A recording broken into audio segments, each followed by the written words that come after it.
श्री राम जय राम जय जय राम। श्री राम जय राम जय जय राम। श्री राम जय राम जय जय राम। श्री राम जय राम जय जय राम। श्री राम जय राम जय जय राम। श्री राम जय राम जय जय राम। श्री राम जय राम जय जय राम। सियावर रामचंद्र की जय। हमारे आदरणीय सारे श्रोताओं को मेरे तरफ से सादर सप्रेम राम राम कहकर सबको राम कथा को स्वागत करता हूँ। प्रेम से बोलिए श्री राम जय राम जय जय राम। आप लोग सुन रहे थे जीवो बुद्धि के सहायता से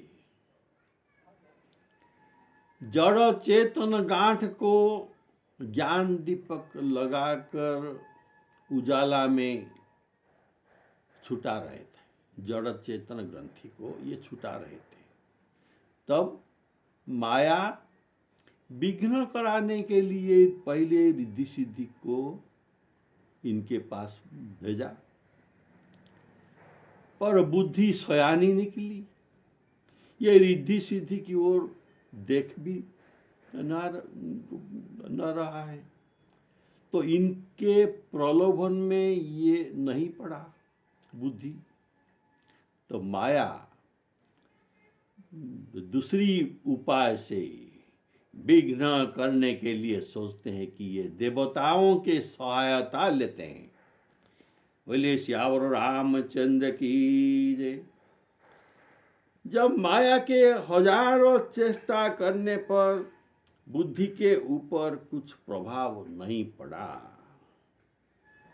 कि ज्ञान दीपक बुझा न पाए, तब देवता लोग विघ्न करने के लिए इनके सहायता को मांगते हैं माया।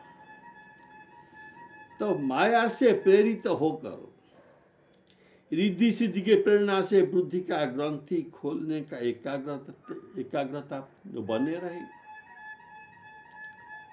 तो माया देवताओं के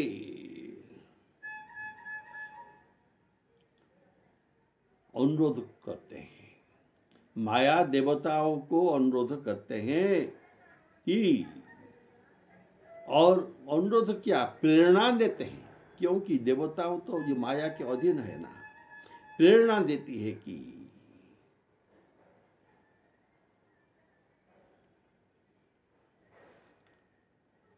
तुम जाकर विघ्न रचाओ, जैसे ज्ञान दीपक बुझ जाए और जीव जड़ चेतन ग्रंथि को खोल न पाए। ये जैसे सकल ब्रह्मांड सब लोग माया के अधीन है, ऐसे ही ब्रह्मा विष्णु महेश्वर भी माया के अधीन है।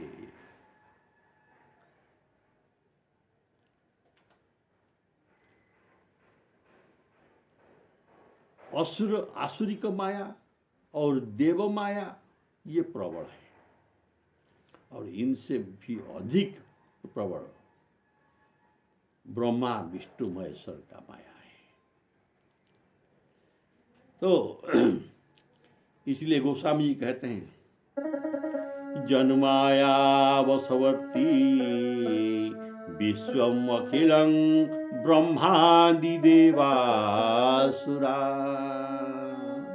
ब्रह्मादि देवासुर अर्थात तो ब्रह्मा विष्णु महेश्वर सब माया के अधीन है। ब्रह्मा तब ये देवताओं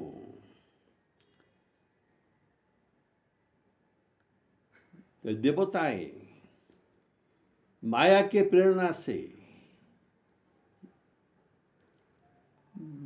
जीव का मोक्ष प्राप्ति के बाधक बन जाते हैं, विघ्न कराते हैं। क्योंकि वे देवता समझते हैं कि अगर इस जीव का मुक्ति हो जाए तो हमें भोग जो मिल रहा है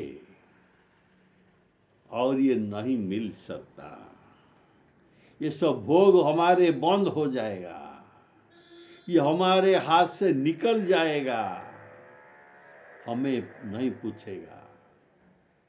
इसीलिए ये विघ्न करते हैं कि जैसे ये जीव का मुक्त न हो पाए। जो ते ही विघ्न बुद्धि नहीं बाधी, जो ते ही विघ्न बुद्धि नहीं बाधी, तो बहोरी सुर करही उपाधि। श्री राम जय राम जय जय राम, श्री राम जय राम जय जय राम। देखिए, जो तपस्या करते हैं, मोक्ष पाना चाहते हैं, उनको देवताएं अवश्य विघ्न रचाते हैं। ये आप सुनते आए हैं, ये कोई नई बात नहीं है। हमारे रामचरितमानस का एक प्रसंग आपको सुनाता हूं। जब मनु शतरूपा तपस्या करने पर, तपस्या के लिए राज्य छोड़कर नैमिषारण्य में धेनुमती तीरा अर्थात गोमती तीरों को गए, राजर्षि बनकर श्री हरि का उपासना करने लगे। तब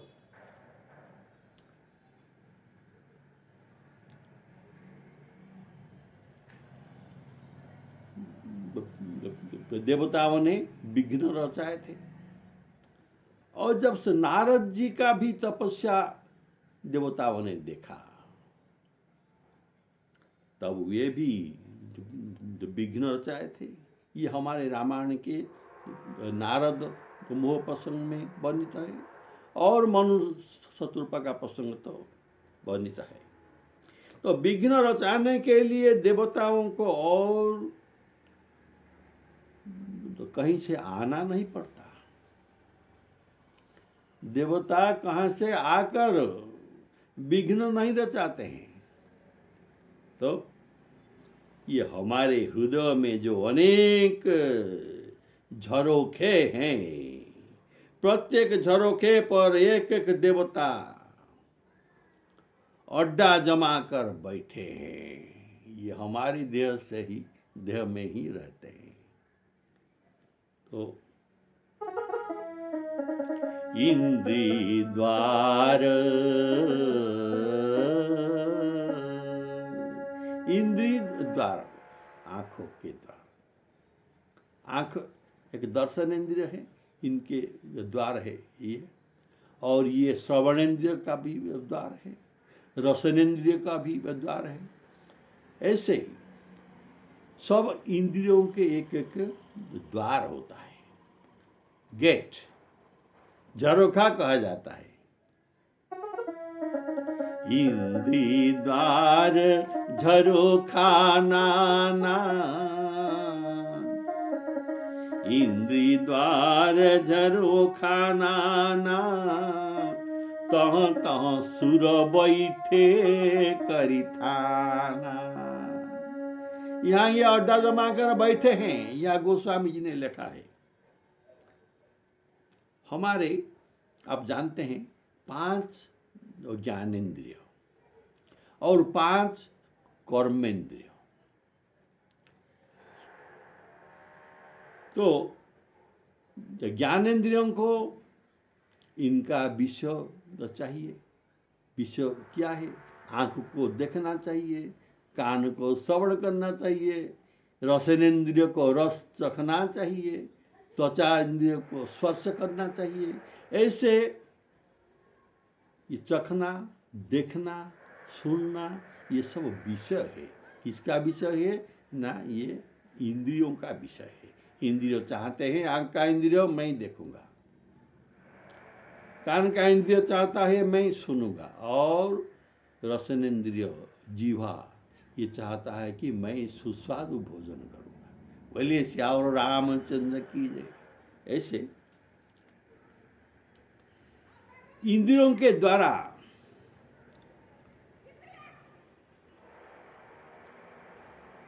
तो बाहर विषयों के ज्ञान प्राप्त होता है, और हमारे जो 5 कर्मेंद्रिय है जिनके द्वारा विषय कर्म किया जाता है, हमारे 5 कर्मेंद्रिय के द्वारा विषय कर्म किया जाता है, कर्म किया जाता है। ये सब 10 इंद्रियों के पृथक पृथक देवता भी है।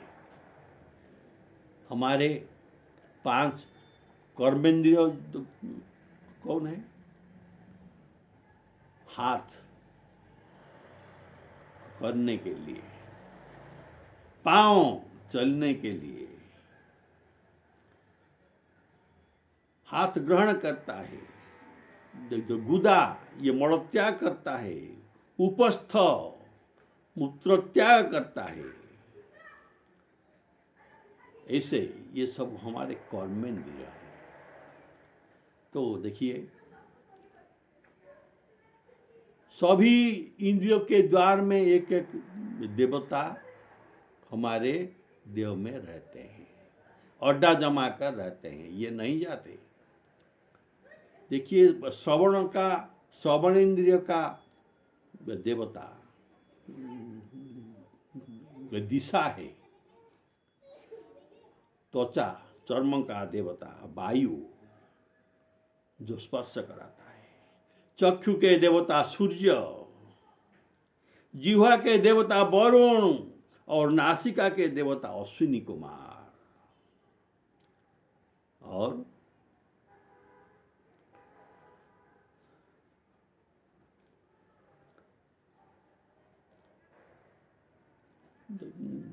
तो वाणी के देवता जो हम जो भाषण करते हैं, इसका नाम है, इन देवता का नाम है अग्नि।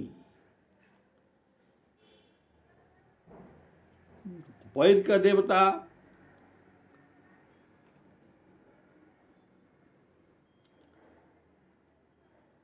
यज्ञ विष्णु, पैर जो गमन का देवता यज्ञ विष्णु भगवान, यज्ञ विष्णु कहा जाता है।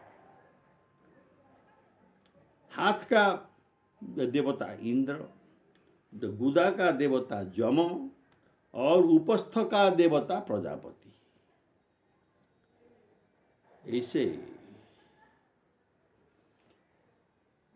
10 देवता हमारे इंद्रियों में रहते हैं। तो कैसे? ना, इंद्रियों का एक द्वार, अभी आपने सुना, द्वार अर्थात गेट, ये द्वार रक्षक है।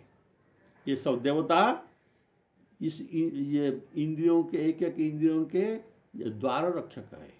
अगर ये चाहे तो किसी का जाना देंगे, और न चाहे तो किसी को जाने में अंदर नहीं देंगे, जैसा गेट कीपर करते हैं।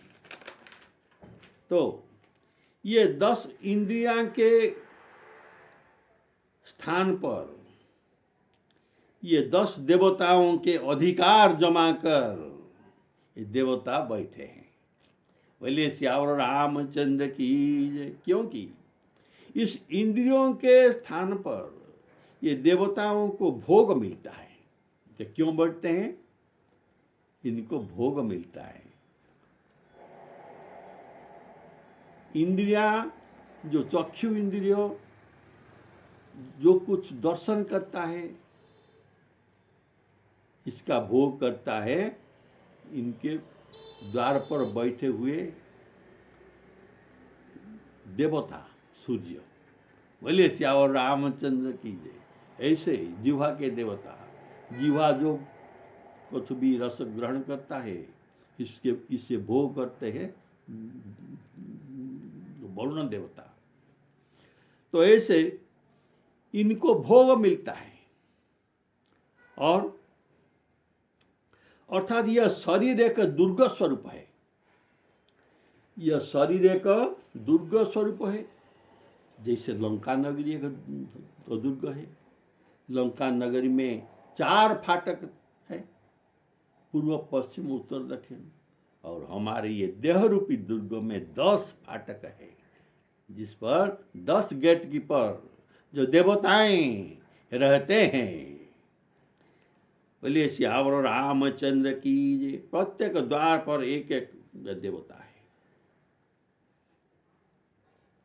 अभी तो क्या हुआ, माया देवताओं के साथ हाथ मिलाया, अर्थात चोर पुलिस के साथ हाथ मिलाया।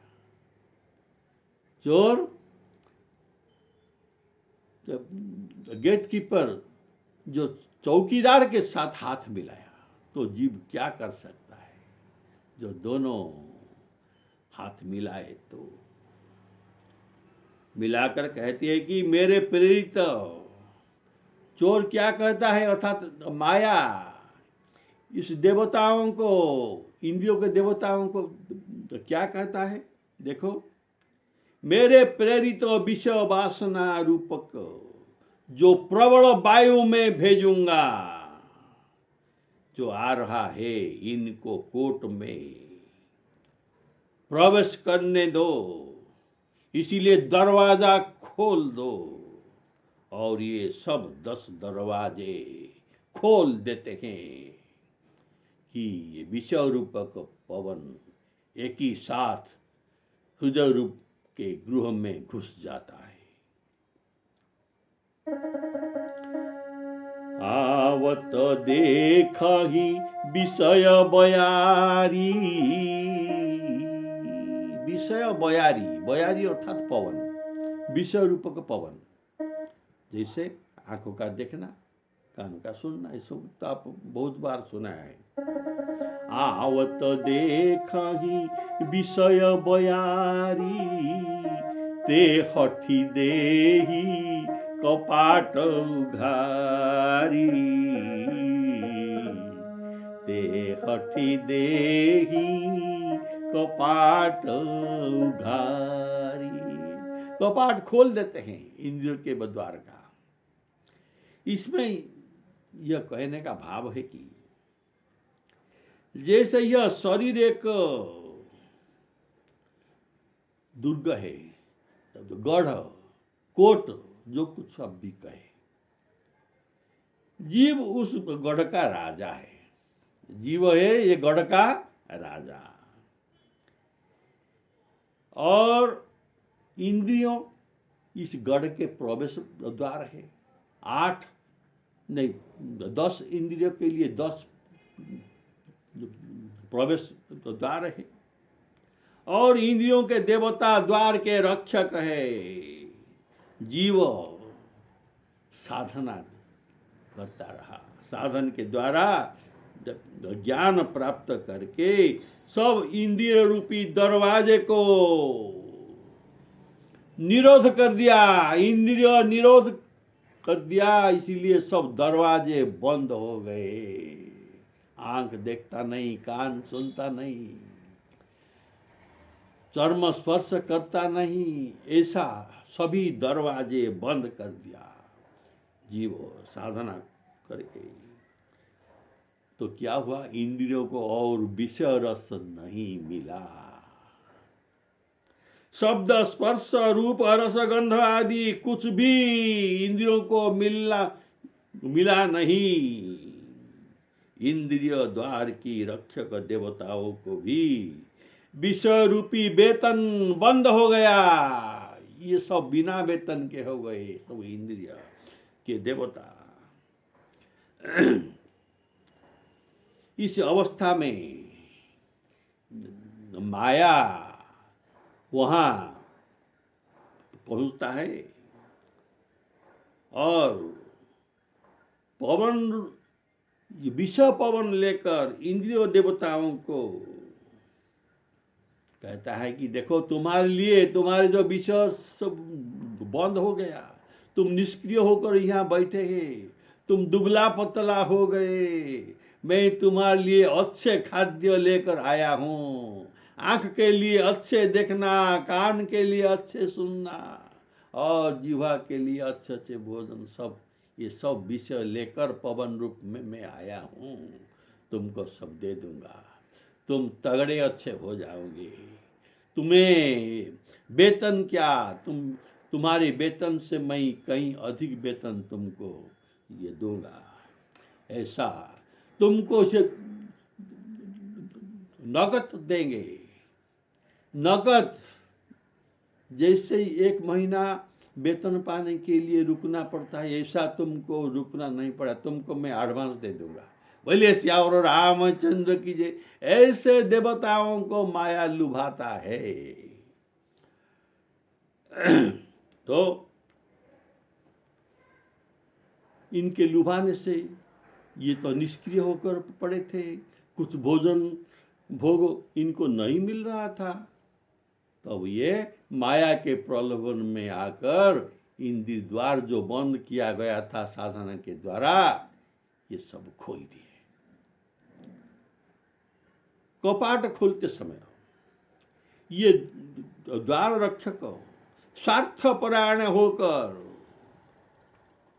हो गए थे।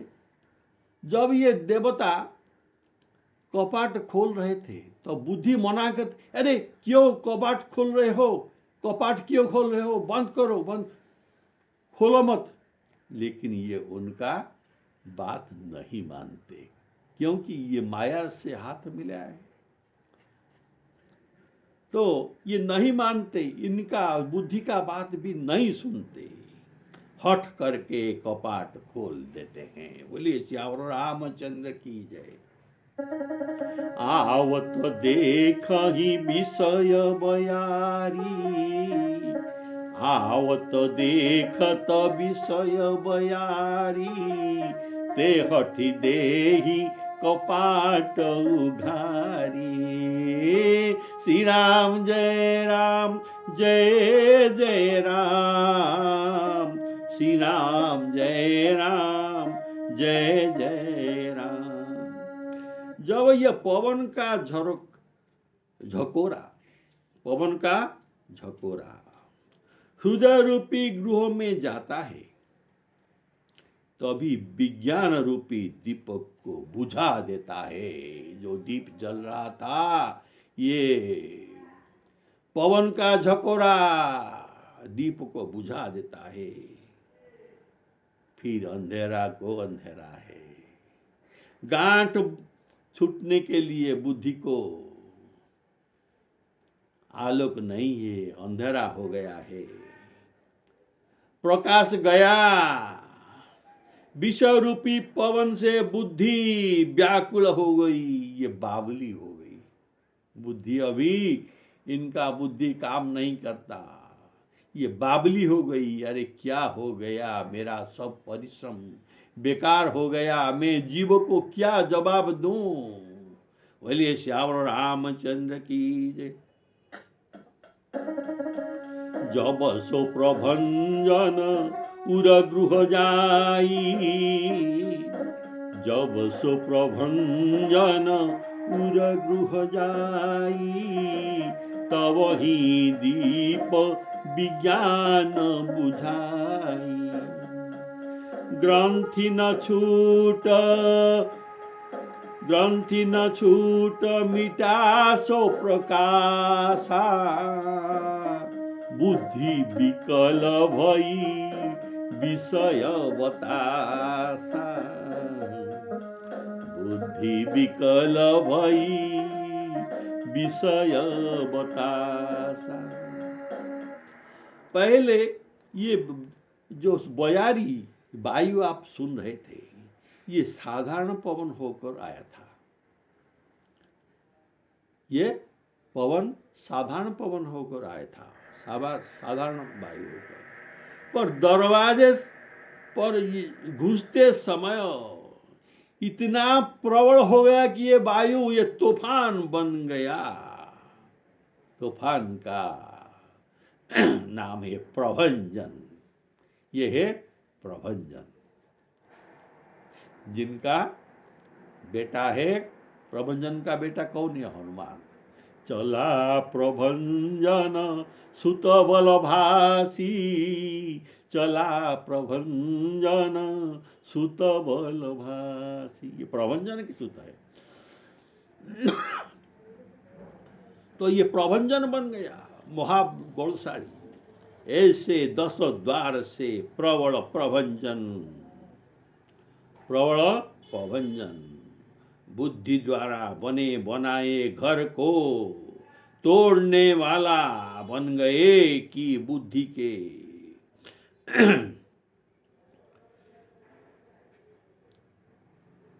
बुद्धि के घर की छप्पर भी उड़ गया। बोले श्यावर रामचंद्र की जय।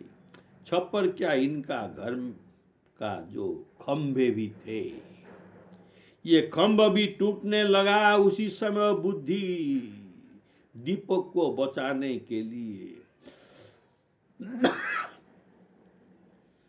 दीपक को बचाने के लिए कोशिश करने का भी समय बुद्धि को न मिला।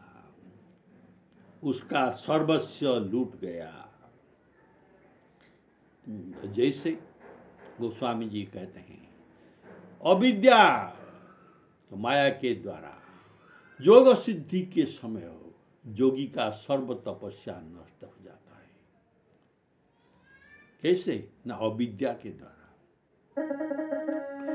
योग सिद्धि फल समय जिमी,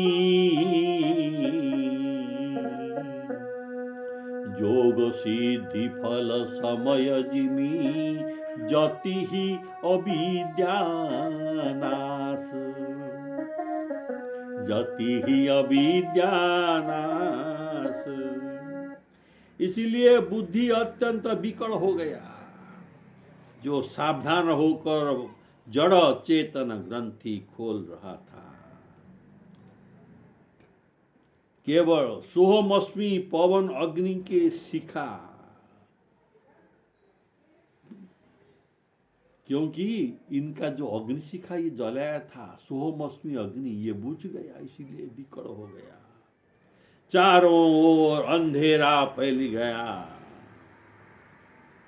फिर और क्या हुआ? पल भर में इनका दिया, दियटी, कपास, बत्ती, जो कुछ था सब उड़ गई और कुछ भी इनके पास नहीं बचा था। और ये कहाँ उड़ गए, इसका भी पत्ता न मिला। तो इतना परिश्रम में सब लूट गया तो विकल तो होना चाहिए। ये बुद्धि विकल हो गया। ग्रंथि न छूटी मिटा सो प्रकाशा, ग्रंथि न छूटी मिटा सो प्रकाशा, बुद्धि विकल भई विषय बतासा,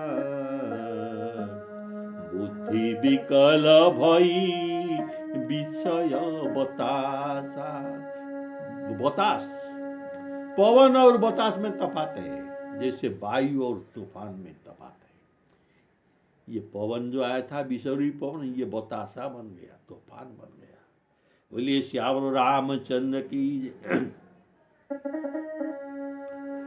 इंद्रियों के देवताओं का ज्ञान अच्छा नहीं लगता।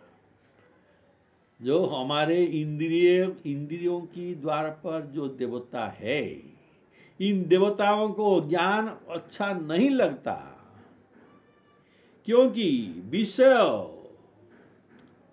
भोगने पर उनकी निरंतर आसक्ति रहती है। इसलिए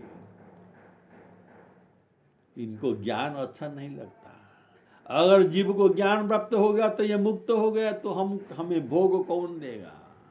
वे उसके क्षण भर वियोग भी नहीं सह सकते। हर समय हर घड़ी इनको विषय भोग चाहिए। देवताओं को विषय सभी ने बुद्धि को बावली बना दिया, अतः दोबारा फिर ज्ञान दीपक को जल नहीं सकता। कौन जलाएगा? जो जला रहा था ये बुद्धि तो बावली हो गया, अर्थात जीव को इस जन्म में मोक्ष पाना असंभव बन गया, अर्थात ज्ञान दीपक का जलाने में इतना जो परिश्रम किया गया था, सब परिश्रम बेकार चला गया, बह गया। और दूसरी बार ऐसा साधन करके दीप जलाने का बुद्धि का साहस भी नहीं हुआ। बोले श्यावर रामचंद्र की जय। इंद्री न सुर न ज्ञान सुहाई, विषय भोग पर प्रीति सदाई। विषय भोग पर प्रीति सदाई। विषय समीर बुद्धिकृत भोरी। विषय समीर बुद्धिकृत भोरी। तेहि विधि दीपक बार बहोरी। तेहि विधि दीपक बार बहोरी। तो इतना परिश्रम से जो ज्ञान दीपक जला गया था, ये सब तो बुझ गया, सब बेकार हो गया। तो ज्ञान दीपक में जितना परिश्रम हुआ था सब नष्ट हो गया। ये बात काकभूषुंडी गौड़ जी को बताते हैं। देखो ज्ञान में कितना विघ्न आता है। श्री कृष्ण भगवान भी कहते हैं, अव्यक्तो ही गतिर दुखं देहवद्भिर्वाप्यते। अव्यक्त उपासना में विघ्न और दुख मिलता ही मिलता है। इसके लिए मैं तुम्हें ये बात कर रहा हूं, अव्यक्त उपासना में ज्ञान साधन में दुख ही दुख है। ये तुमको सुनाने के लिए मैं कर रहा हूं, लेकिन मेरा असली बात है कि सर्वधर्मान परित्यज्य मामेकं शरणं व्रज। मनोना भव मद्भक्तो मद्याजी मांग नमस्कुरु। ये मेरा सारा वाक्य है। तुमको इसको अपनाना है, ज्ञान को नहीं। इनमें तुमको दुख मिलेगा। श्री सीतारामार्पणामस्तु।